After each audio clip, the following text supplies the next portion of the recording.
Hello, guys.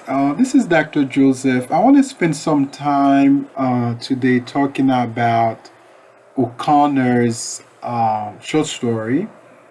A good man is hard to find. It's one of my favorite stories to teach in ENC 1102.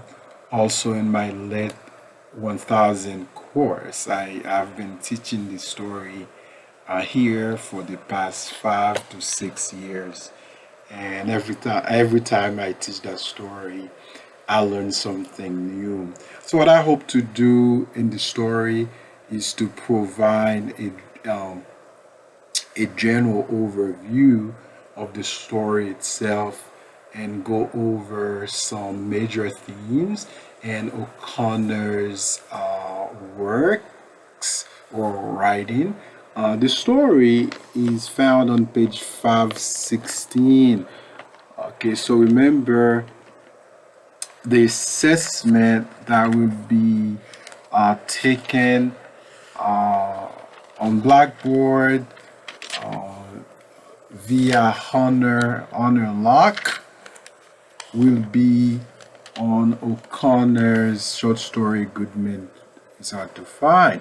So I really want you to pay close attention to the story, pay close attention to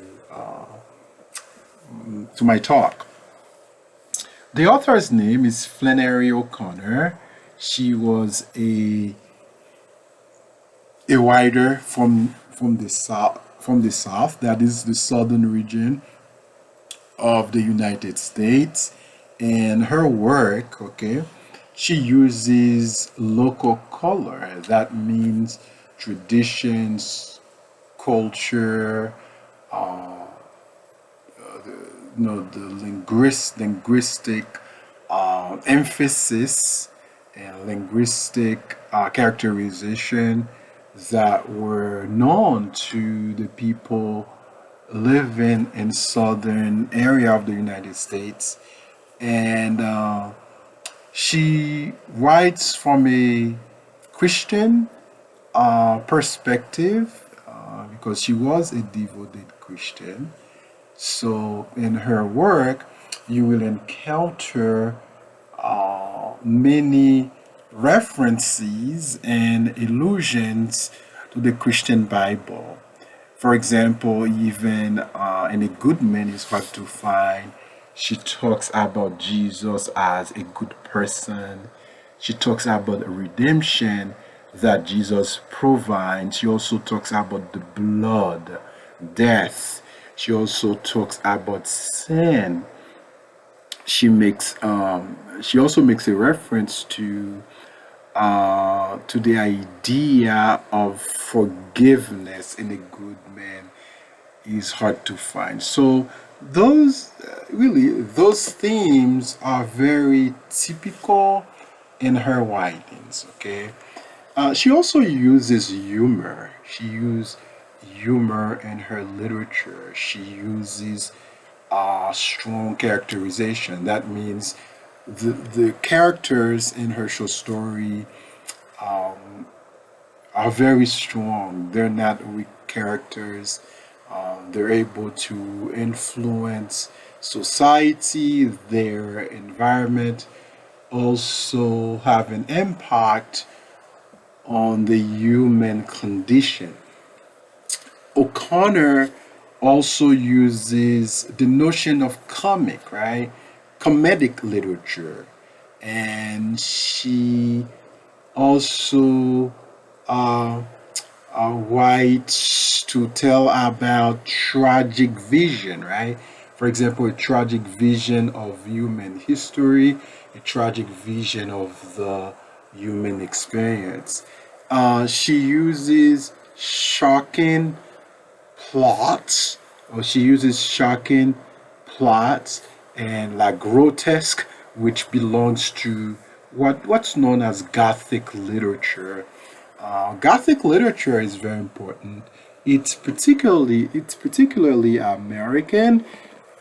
It's a literary movement or tradition that belongs to the 18th century culture For example, in a typical Gothic novel or a Gothic fiction, one would encounter horror, violence, and supernatural.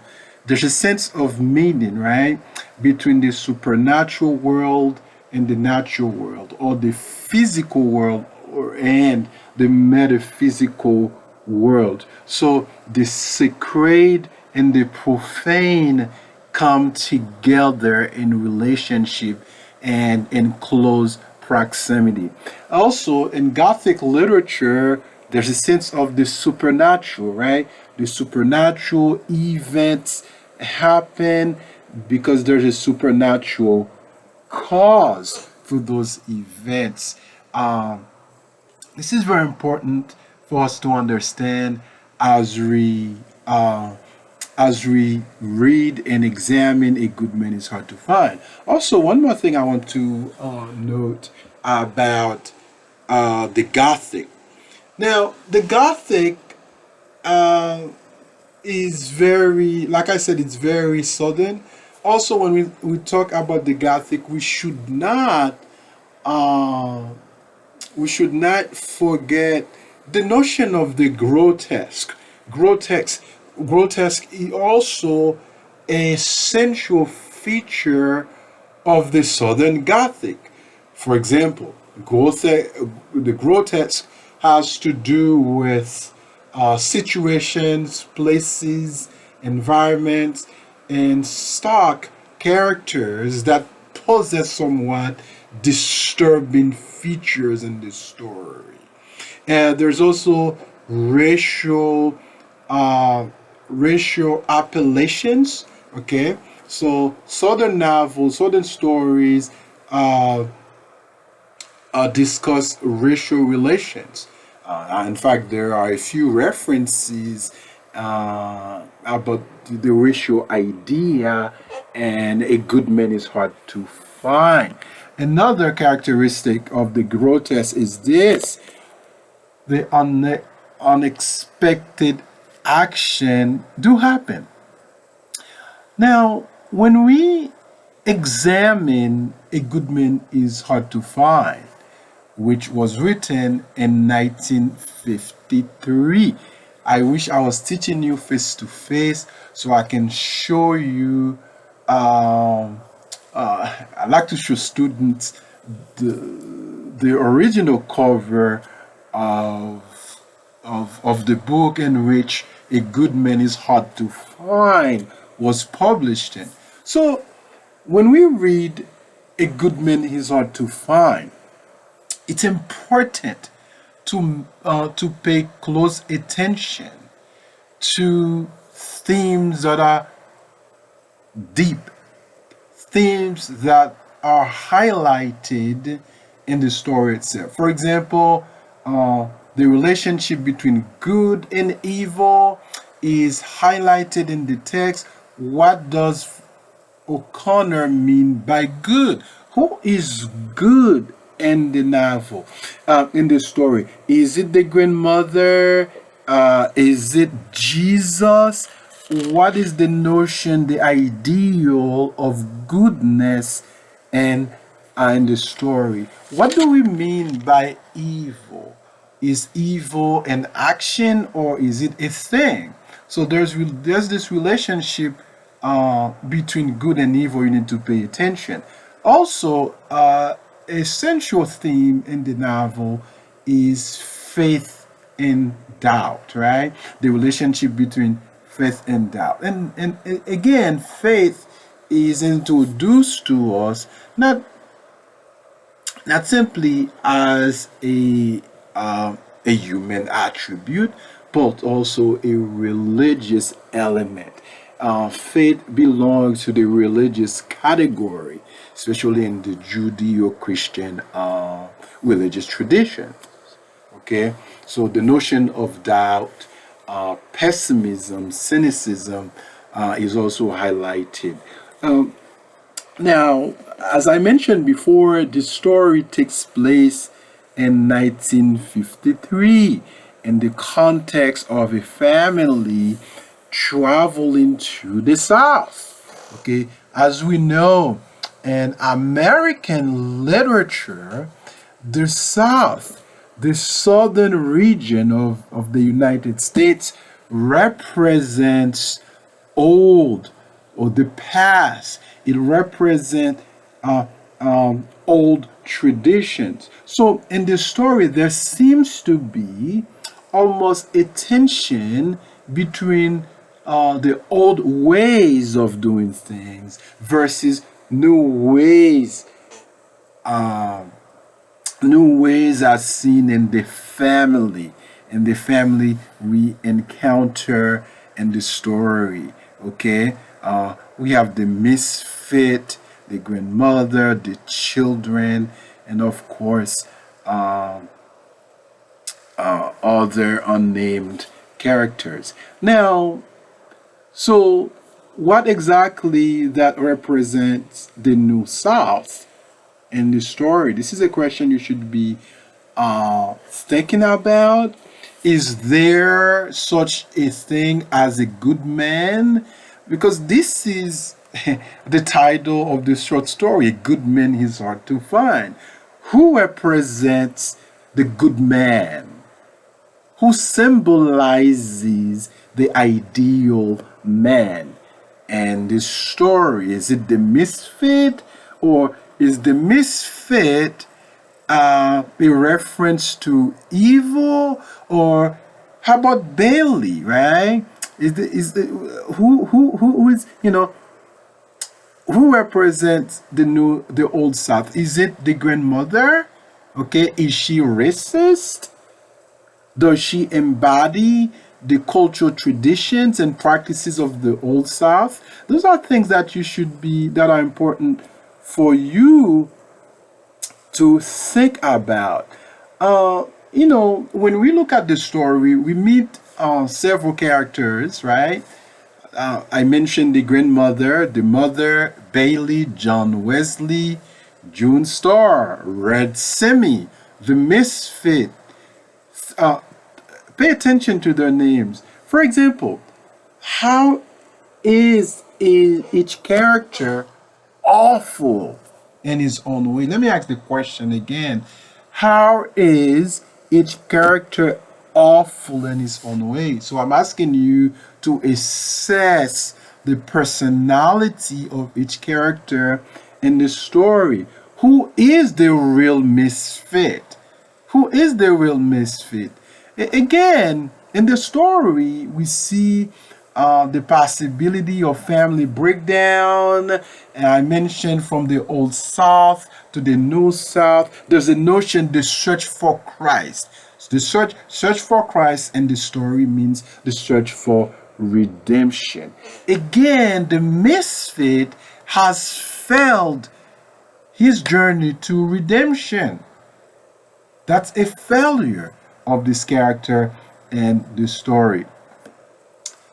Now, when we look at the story, when we look at the character, the misfit, it reminds us, right? This character reminds us of the freak that is in all of us, right? The freak that is in all of us. Now, one more thing I want to say here before I go to the next slide. Yeah, the notion of redemption. You see, for O'Connor, evil, right? Evil is very important. Evil is actually a part of us. This is what it means to be human, right? It's to encounter evil, also to experience evil, and also to fight against evil desires, evil passions that we inhabit as people, as contingent human beings. I want you to pay some close attention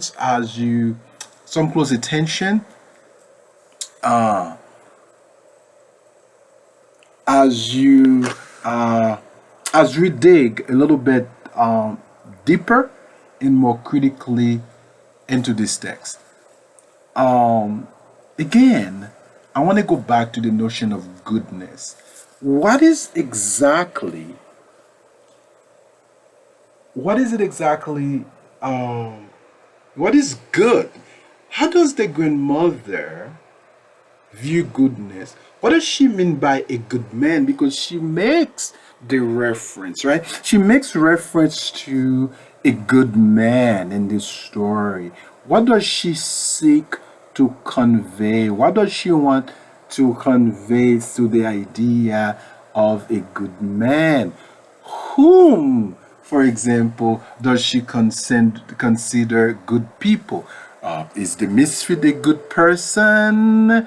Is Billy a good person? How about the the Negro child that is mentioned on the bottom page of 517 in the book? Is John Wesley is John Wesley as a male character a good person? What are other possible meanings of good? You know? Now, again, I want you to think about the story. For example, the way the story begins, we have this family, right? Um, we have the grandmother, for example, she wanted to go to Florida. She wanted to visit some of her connection in East Tennessee, right? So she's going to seize at every chance she has to change Billy's mind. Again, I want you to think about the relationship between the misfit and um and the narrator, as the French people would say, the narrateur. How does O'Connor foreshadow the encounter with the misfit at the beginning of the story? I'm referring to page 516 and 517 in your book. What qualities of the grandmother do you like? When I teach the story, my students really do not like her personality. They find every vice to attribute to her. What are some good attributes she demonstrates, she embodies in the story? Don't tell me she's pure evil. There has to be, well, there has to be some good in her. Uh, what qualities do you dislike? What qualities do you like about her? I want us to go a little bit forward here. Now, at the beginning of our talk, I mentioned Jesus as a character in the story. In fact, and starting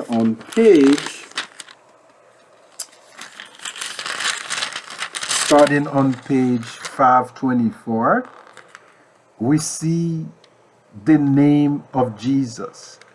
Jesus is mentioned many times. Okay, I want you to think about the Jesus, right? The name of Jesus and the title of the short story.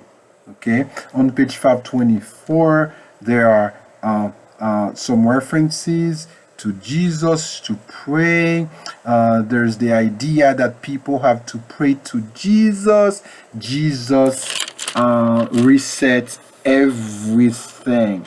Now, so what is the significance of the discussion of Jesus, or the discussion about about Jesus in the story? For example, was Jesus a good man? Right? On page 525, this is what it says.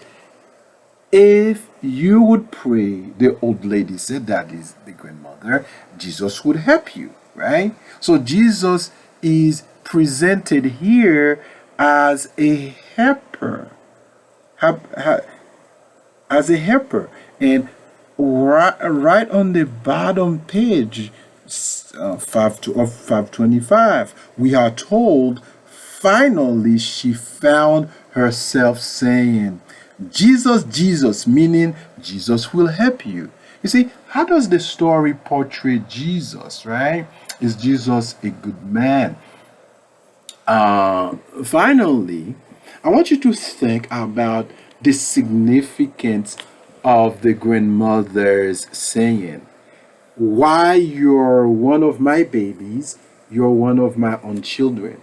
Why you're one of my babies, you are one of my own children. She mentions that, she states that in the story.